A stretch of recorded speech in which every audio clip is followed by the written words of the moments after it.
Ladies and gentlemen, welcome back to Small Kind Ding Repairs. This is a different kind of video today because unfortunately I'm not as good of a skateboarder as I first thought I was. I'm not as young as I used to be, and I've ended up with a cast on my arm. That's the last switch 1080 that I attempt. Now, because of this horrible thing on my arm, it means that I'm not able to finish surfboards to the standard that I would usually finish those boards to.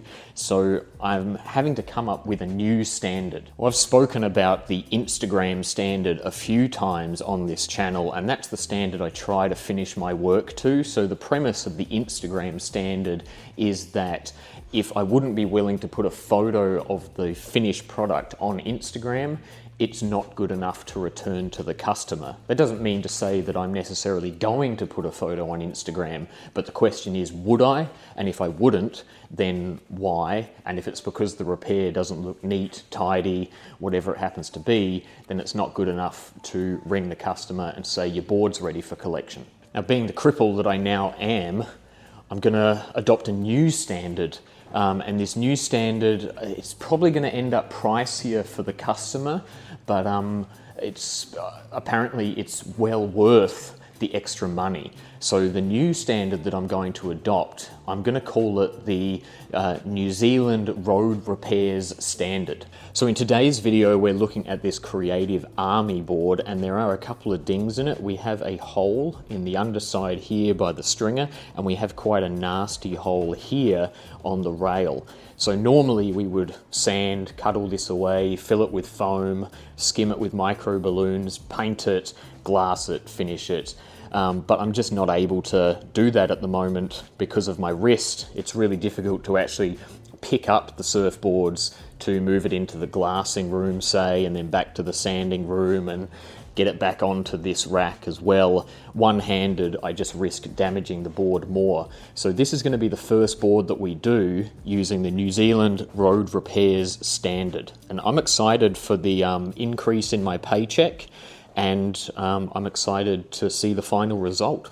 So unfortunately, in order to meet the New Zealand Road Repair Standard, I've had to make some investments. So the first thing I've had to spend money on is this high-vis jacket. The good news is that for the extra money this will cost the customer, it shouldn't take me long to pay off these extra investments that I've had to make for my business. So the first thing we've got to do, of course, is put on our high-vis jacket. I'm not going to lie, that's easier said than done.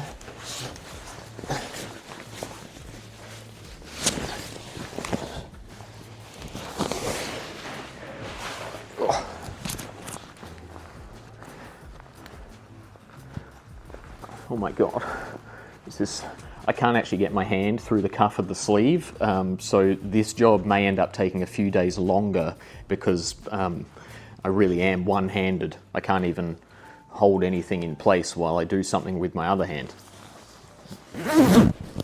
Okay, now that I'm safe and visible and I'm not likely to get hit by a car, there is one thing, or actually there's quite a few things that I'm missing. So the additional investment I've had to make are road cones.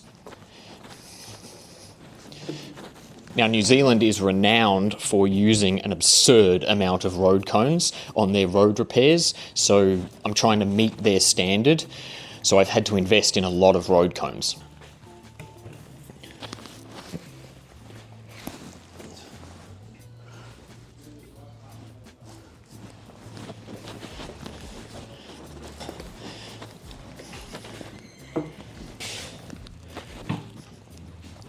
So the way New Zealand works is we have to have our road cones about 600 mils, no further apart. So this one, for instance, is 630. So we've got to move that one slightly that way.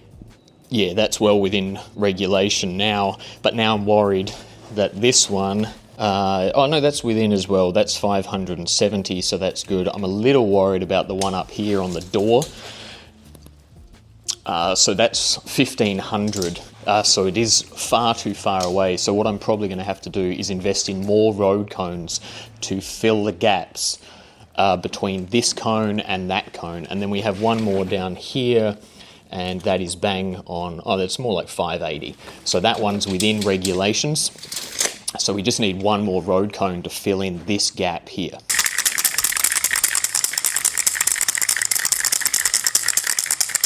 Now, unfortunately, under the new regulations, I can't continue with this job until I get it signed off from each department. That would be the resin department, that would be the sanding department, the fiberglass department, and the wax department is very important too. So I need to wait until I can book all of those experts to be here and assess the damage and make sure that I'm on the right track when it comes to this surfboard repair. So what I'm going to do is, so that we don't lose track of the damage, is just mark the damage with some bedazzle. So when we return in about a week and a half, 2 weeks time, once I can get that meeting booked, then we'll know exactly where we're looking at. That's just much more efficient, it's going to save time, and it'll save the customer money in the long run, basically.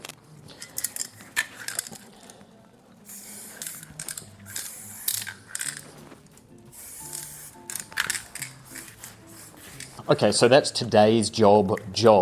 There's nothing else I can do for another week and a half, 2 weeks, as I say. Now, to be perfectly honest with you, road cones are really expensive to buy. So the way these operate is I just rent them for $15 a day. So these cones will remain here, keeping this area safe, letting the public know, anyone who walks through this workshop, letting them know that there is work underway here. And the $15 a day I pay for these road cones, that will eventually be billed to the customer. So that's fine. It's another good reason to get another road cone and fill this gap here, because that's just another $15 a day that I can charge the customer. There is a little markup in that as well. So unfortunately, due to New Zealand traffic safety laws, I can't continue with any more of these boards while this one is underway. It would just be too dangerous and too risky to remove these cones, move the board elsewhere. So this needs to stay in place. These guys will all have to wait, and until I can get the crew of experts in to assess what I've done so far and how I'm going to go about fixing it, there's really nothing much I can do. We'll see in a couple of weeks. 3 weeks later. We'll just put some cones out and we'll just circle it, and we'll come back in 6 months and see if it's repaired itself. These usually fix themselves, though, right? Yeah, fuck you. We only fixed it last week, didn't we?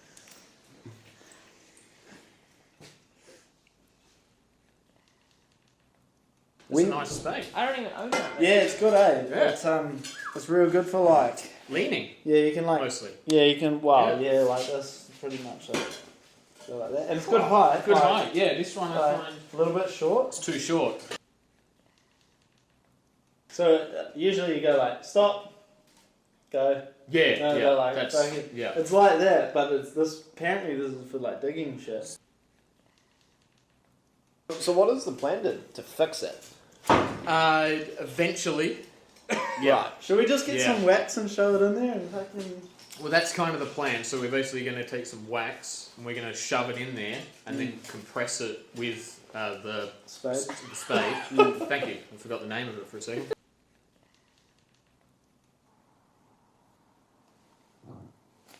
Pardon me. Must be Smoko, yeah? Yeah. Should we do Smoko? Yeah. Not a bad shout. Smoke on. Smoko!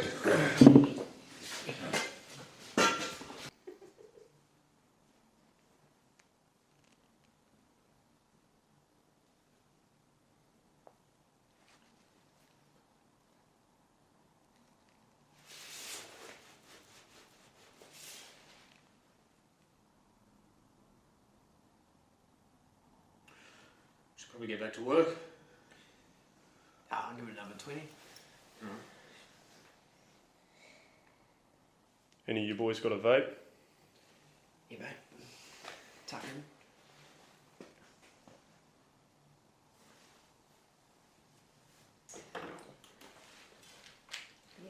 Alright boys, it's been 2.5 hours. Let's get back to work.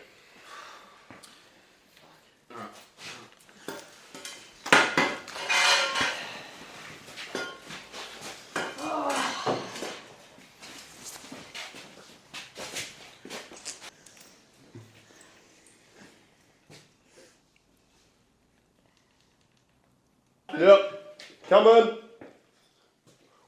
Wide load following, mate. Watch out, watch out. Everyone watch out. Had to shut down State Highway 1 for this. Cheers, mate. Perfect.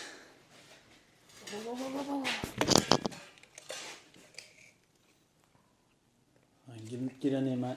I think we need an extra hand on that one. Yeah, it's gone there. Alright, here we go. Easy does it, mate. Easy does it. Steady on.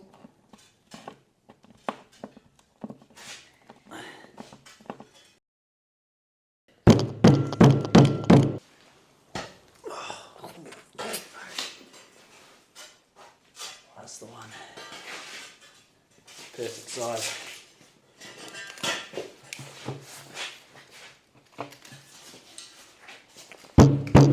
Alright, wrap it up, boys. Let's go. Smoke it.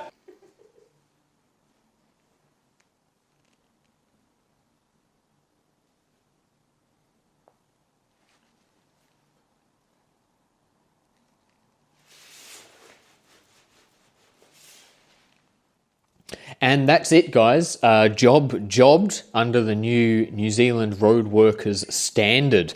So the idea here is that we have overfilled these dings with our filler product, and with regular use of the board, that should actually level out our overfilling. We don't want to underfill the dings, because then with regular use, our repairs will end up low. But it's now up to the customer to constantly use and wear out our repairs until they become flush with the surface, and then we'll end up with a perfect repair, basically. If it goes wrong, it's probably the customer's fault. They've done something in the usage of the board that's made it worse, but that's not a problem, because they can always bring the board back, and we can do this process all over again in a couple of months if these repairs do fail. So the question on everybody's lips, I know, is going to be, well, how much does this new New Zealand road repairers standard cost the customer? So starting off from our road cones here,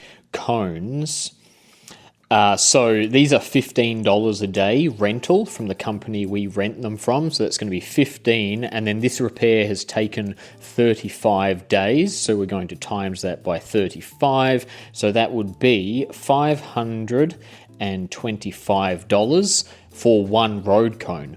Now, of course, we had multiple road cones. We had 6 total. Of course, the road cones need to be 600 mil close to one another. So that would be 525 times 6. So our road cone total is $3,150. Now, of course, we needed multiple staff on this job. So we had 5 staff total. Right there at $40 per hour. Each staff member worked for 100 hours on this job, so that would be $4,000 per person, and of course there are 5 of us, so then we're going to times that by 5, so that would be a total of $20,000, which will cover the cost of staff. Now, of course, we did use additional materials to that as well. So we, of course, used our bedazzles to originally mark the damage out. And, of course, we've used our wax. So we'll just come up with a figure. And let's say we'll call it $100. $50 for our bedazzle paint and $50 for the wax. So let's just add $50 to that. And that should give us our grand total. So it comes to a grand total of $23,200. Shut up and take my money. Now, I do have some unfortunate news to give the customer, but it actually seems that we've missed some repairs along the way. You can see just south of our repair on the rail, there's another ding there, and there's another ding there. And then if we travel even further south, there's another ding on the rail here. And then if we go all the way to the tail of the board, we actually have another ding just here on the tail. So unfortunately, we weren't able to address the damage to the board on this visit, but my customer can rest assured that when we do revisit this board, we will put the same care and pride into our work as we have on these original repairs here, and we will get this sorted for the customer. Unfortunately, there is a big waiting list for the services I provide, so I have these other boards and I have to do the same process as well. So this board is now going to have to go back to the back of the waiting list, and then in a few months, when we've gotten through the rest of our workload, we can revisit this one. And the great thing is that when we revisit this one, if these repairs that we've done in today's video have failed, we'll be able to address them and re-repair them as well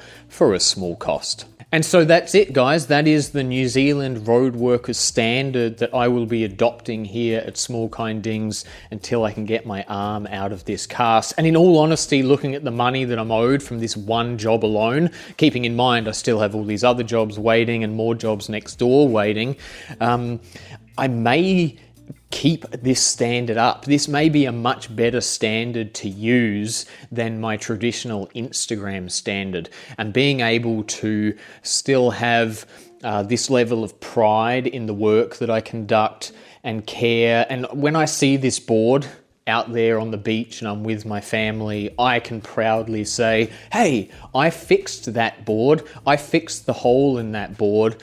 And everyone will look at it and be like, wow, that's amazing. You're so skilled and qualified. And one day I hope that I can be as clever and capable as you. So if you're a fellow ding repairer out there, hell, if you're a builder, a sparky, an automotive painter, a panel beater, whatever you happen to be, I would actually encourage you to adopt this same standard of work, the New Zealand road repairers quality standard. And I think every trade should take this type of time, care, put the same amount of effort in, and hold themselves to the same standard and the same cost, importantly, as our New Zealand road workers hold themselves at. I think they're a great role model for every other trade, every other person who works with their hands, and we could learn a lot from them. Fortunately, guys, we've run out of time for this video, so we will see you in the next one. Hope you're well. Take care. Chihoo!